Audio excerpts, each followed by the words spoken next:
उजनी जलाशयामधील शोधकार्य पावसामुळे काही वेळ थांबवण्यात आलेलं आहे। उजनी पाणलोट क्षेत्रामध्ये वादळी वाऱ्यासह पाऊस पाहायला मिळतोय। उजनी जलाशयामध्ये काल बोट बुडून 6 जण बेपत्ता झालेले आहेत आणि या शोधकार्यावरती आता पावसाचं सावट आहे।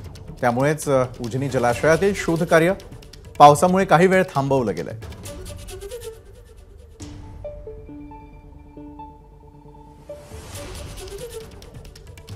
या संदर्भात अधिक माहिती देतात आपले प्रतिनिधी सुनील दिवाण हे देखील।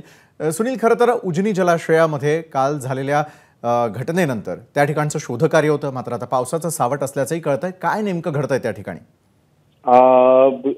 काल ज्या पद्धतीनं वादळी वारं सुटलं होतं तसंच वारं आता सुरू झाल्यामुळं परत धोका पुढचा होऊ नये म्हणून जे शोध कार्य चालू होतं, स्थानिक मच्छीमारांच्या बोटी असतील किंवा एनडीआरएफची टीम असेल, त्यांनी सध्या पात्रातनं बाहेर आलेले आहेत। कारण पात्र खूप मोठं आहे आणि पाण्याचा अंदाजही लागत नाही आणि त्यात वादळी वारं मोठ्या प्रमाणात सुटल्यामुळं आता थोडा वेळ हे शोध कार्य थांबवलेलं आहे।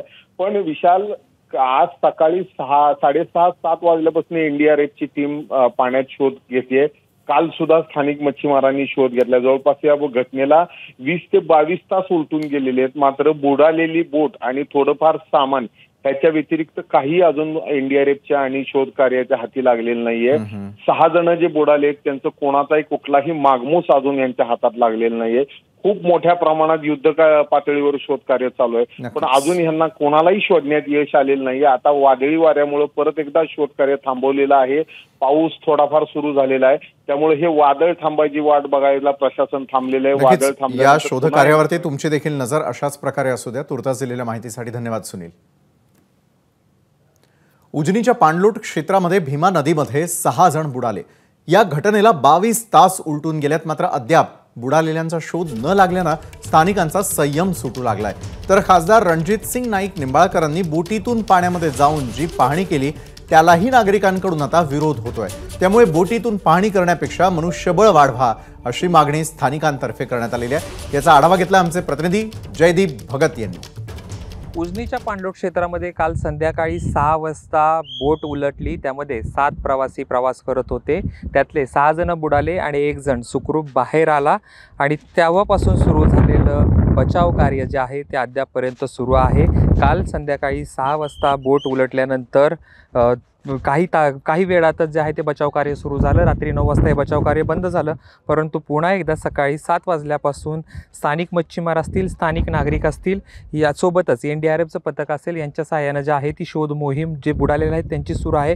जवळपास 22 तास उलटून गेले तरी बुडाल्यांचा शोध न लागल्यामुळं नातेवाईक जे आहेत ते आक्रमक झाले।